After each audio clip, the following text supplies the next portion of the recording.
আসসালামু আলাইকুম প্রিয় দর্শক, নির্বাচনের একটা সম্ভাব্য সময় ঘোষণা করা হয়েছে। মানুষ কি নিশ্চিত যে নির্বাচনের সময় হবে?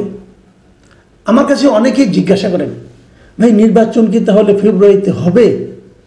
তো আমি বলি যে ভাই, প্রধান উপদেষ্টা সরকারের যিনি শীর্ষ ব্যক্তি, তিনি নিজে বলেছেন যে ফেব্রুয়ারিতে নির্বাচন হবে, মানে রমজানের আগে নির্বাচন হবে। তাহলে আপনি সন্দেহ করছেন কেন, অথবা আমাকে জিজ্ঞাসা করছেন কেন? তো এই যে জিজ্ঞাসা করাটা, এটা কেন হলো? এটা হলো এই কারণে যে প্রধান উপদেষ্টা নিজের এমন একটা ইমেজ গত এক বছরে তৈরি করতে পেরেছেন যে তার কথায় মানুষ বিশ্বাস করে না, তার কথায় মানুষ আস্থা রাখে না। উনি একটা আন্তর্জাতিক খ্যাতিসম্পন্ন ব্যক্তিত্ব। ওনার জন্য এই যে বাস্তবতা, এটা কিন্তু খুবই মর্মান্তিক আমি মনে করি।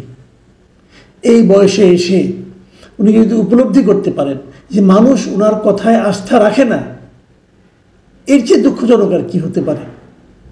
দেখুন, আমি এই যে কথাগুলি বললাম, এর আরেকটা আমি আপনাকে দৃষ্টান্ত দিচ্ছি। দেখুন কি হচ্ছে দেশে নির্বাচন নিয়ে নানা ধরনের কথাবার্তা হচ্ছে। নানা ধরনের মানে কে কিভাবে নির্বাচন চায়। জামাত বলছে তারা পিয়ার পদ্ধতির জন্য আন্দোলন করবে, আরেকজন বলছে যে আগে বিচার হতে হবে, সংস্কার হতে হবে। অনেক কথা কাহিনী কিচ্ছা সব কিছু হচ্ছে, কিন্তু মানুষ কি নির্বাচন নিয়ে খুব বেশি একটা চিন্তা ভাবনা করছে? না, করছে না। আমি আজকে একটা জরিপের কথা বলি। আজকে জরিপটা আমি পত্রিকায় পেলাম যে মানে আপনার একটা প্রতিষ্ঠান BRAC institute of governance and development, BIGD, এরা একটা সার্ভে করে, নাম দিয়েছে তারা পালস সার্ভে। মানে মানুষের মধ্যে কী চলছে, মানুষের পালসটা কী, এটা সার্ভে করে বিভিন্ন সময়। গত বছরও তো একটা সার্ভে করেছিল, গত বছরের অক্টোবরে। তাদের প্রশ্ন থাকে কয়েকটা, যে আপনি কি সিদ্ধান্ত নিয়েছেন কিনা, কাকে ভোট দিবেন, অথবা দিলে কাকে দিবেন, অথবা কী করে, এইরকম কয়েকটা প্রশ্ন। তারা গ্রামের মানুষকে করে, শহরের মানুষকে করে, এরকম একটা তারা প্রশ্ন করে, এবং প্রশ্ন করার পর সেখান থেকে একটা জবাব নিয়ে তারা একটা রেজাল্ট বের করে। গত বছরের অক্টোবরে তারা একটা এরকম সার্ভে করেছিল, এবং সেখানে তারা যে রেজাল্টটা পেয়েছিল সেটা ছিল এরকম যে ওখানে 38% মানুষ বলেছিল তারা ভোটের ব্যাপারে এখনো সিদ্ধান্ত নেয়নি। গত বছরের অক্টোবর অনেক আগে ছিল, এখন থেকে আরও 8 মাস আগে। কিন্তু হতেই পারে 8 মাস পরে এসে যখন তারা ওই আবার একই জরিপটা আবার কোনো চেঞ্জটা দেখার জন্য, এখন কিন্তু 48.50% মানুষ বলছে যে তারা কাকে ভোট দেবে সে বিষয়ে এখনো কোনো সিদ্ধান্ত নেয়নি। মানে ভোট দেওয়ার ব্যাপারে কাকে দিবে তারা বুঝতে পারছে না। গত বছর 38% বলেছিল আমরা কাকে দেবো জানি না, আর এখন 48% লোক বলছে তারা কাকে দেবে তারা জানে না। কেন এরকম অনিশ্চিত ভোটারের সংখ্যা বাড়ছে কেন?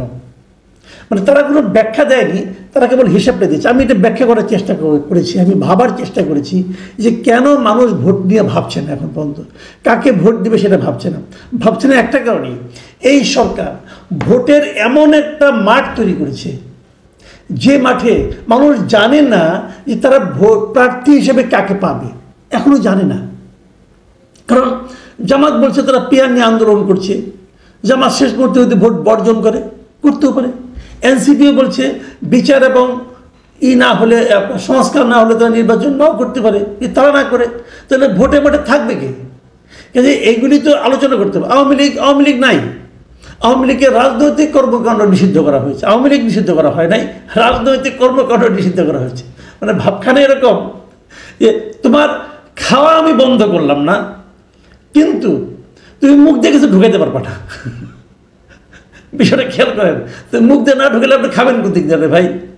হিসাব নিলে এরকম আর কি, যে আওয়ামী লীগের রাজনৈতিক কর্মকাণ্ড বন্ধ, কিন্তু আওয়ামী লীগ নিষিদ্ধ না।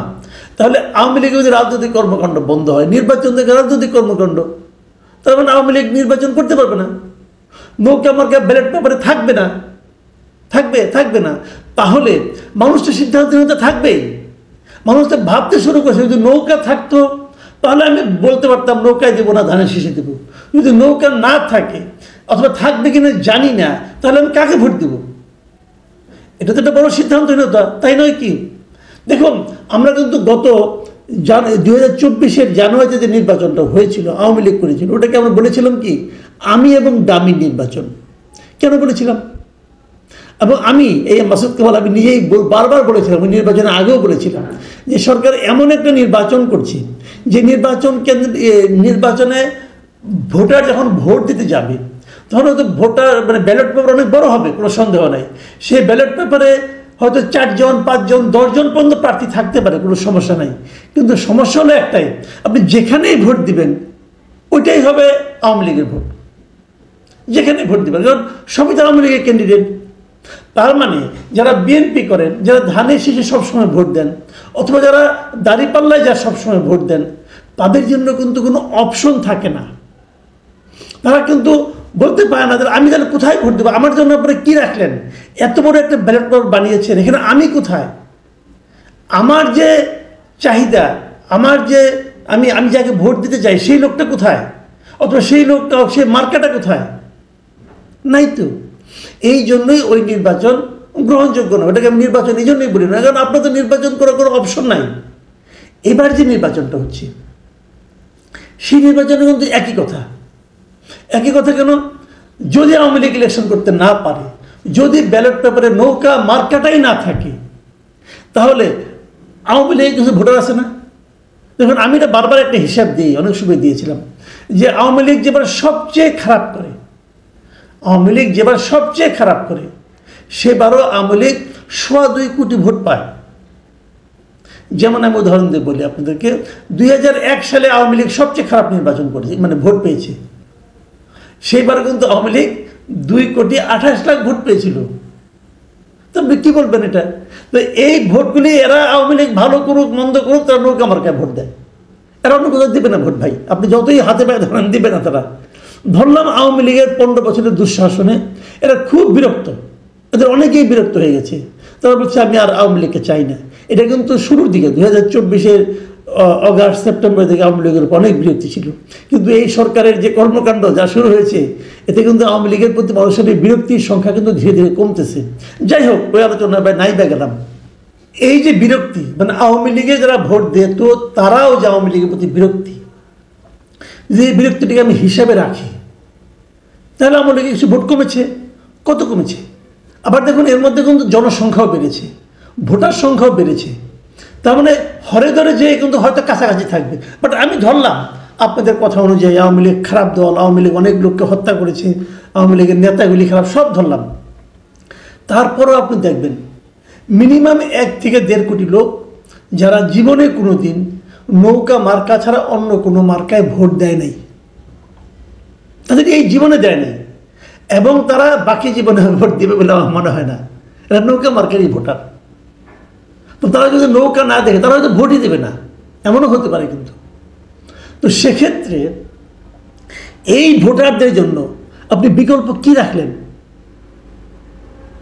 আমি নির্বাচন কমিশনকে বলতে চাই, আমি সরকারকে বলতে চাই, আপনারা এই 1-1.5 কোটি মানুষের জন্য বিকল্প কি রাখলেন? সংখ্যাটা কিন্তু বেশি হবে, আমার ধারণা আরও বেশি হবে। কিন্তু আমি যেহেতু আপনারা বলছেন যে আওয়ামী লীগ খুব খারাপ করছে, মানুষ আওয়ামী লীগকে রাগ সব মানলেও কমাইলেও আপনি যদি 3-4 গুণ কমিয়ে ফেলান, তারপরেও আপনি এর চেয়ে কমাতে পারবেন না। তো 1-1.5 কোটি লোক, ইউরোপের অনেক দেশের টোটাল জনসংখ্যাও এর চেয়ে কম হয়। সেরকম লোকের জন্য আপনি কি রাখলেন ভাই? আপনি ইচ্ছা হলে আপনি 1-1.5 কোটি লোকের ভাগ্য নির্ধারণ করে দিলেন যে তোমরা ভোট দিতে পারবে না, অথবা তোমাদের যাকে তোমরা ভোট দিতে চাও সে থাকবে না। এটা আপনি বলতে পারেন? কোনো রাষ্ট্র, কোনো সরকার এরকম বলতে পারে? তাদের জন্য আপনি কি বিকল্প? আপনি বিকল্প তো রাখবেন। এটার নাম গণতন্ত্র নয়। এটাকে গণতন্ত্র বলে না। গণতন্ত্রে একজন লোকের ভোটাধিকার সম্মান পেতে হবে, গুরুত্ব দিতে হবে, একজন লোককে গুরুত্ব দিতে হবে, সেটাই গণতন্ত্র। গণতন্ত্র নামে যা চলছে এটা গণতন্ত্র নয়। আমি মনে করব নির্বাচনে আরো 6 মাস বাকি আছে, এর মধ্যে আপনারা সিদ্ধান্ত নিন। না হলে ওই যে বললাম যে ওনাদের এই জরিপ, কাকে ভোট দেবো মানুষ সিদ্ধান্ত নিতে পারছে না। কেন পাচ্ছে না? এটাই কারণ। আপনি বলবেন যে ওই লোকটা খারাপ, ওকে আমি আসতে দেবো না, কিন্তু ওই লোকটাকে যদি দেশের মানুষ পছন্দ করে, তাহলে আপনি কে সিদ্ধান্ত দেওয়ার? আপনি তো কোনো ইলেক্টেড গভর্নমেন্টও না। আপনি একটা সরকারকে উৎখাত করেছেন, মাথায় রাখবেন। গণ আন্দোলনে আমরা একটা সরকারকে উৎখাত করেছি। সরকার আর দল কিন্তু এক না, এটা মাথায় রাখতে হবে। সরকার আর দল এক জিনিস না, নেতৃত্ব আর দল এক জিনিস না।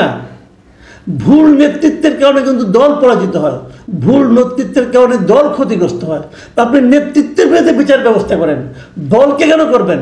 আর যদি আপনি বলেন যে ঠিক আছে এই দল ১৫০০ লোককে মারছে, অমুক মারছে, তমুক মারছে, আরে এরা যত লোককে মারছে তার চেয়ে বেশি লোককে কিন্তু জামাত ইসলামী ৭১ সালে মারছে, তাদের বিচার করছেন। ওটাও করেন, এটাও করেন, অসুবিধা নাই, করেন। আর সেই নিষিদ্ধ করেন আর যাই করেন সেটা বিচারের মাধ্যমে করেন, আত্মপক্ষ সমর্থনের সুযোগ দিয়ে বিচার করেন, আমার কোনো আপত্তি নাই। কিন্তু বিচার করবেন না, আপনি নির্বাহী আদেশে করে দিবেন, এটা হয় না।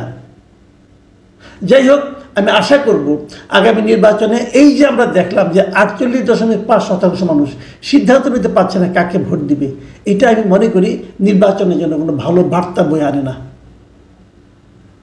মানুষ আগে থেকে সিদ্ধান্ত নিতে পারছে না কেন? এই যে অনিশ্চিত পরিবেশ, এটাকে দূর করতে হবে, তাহলে আমরা একটা ভালো নির্বাচন আশা করতে পারবো। প্রিয় দর্শক, এখন এ পর্যন্ত। আল্লাহ হাফেজ।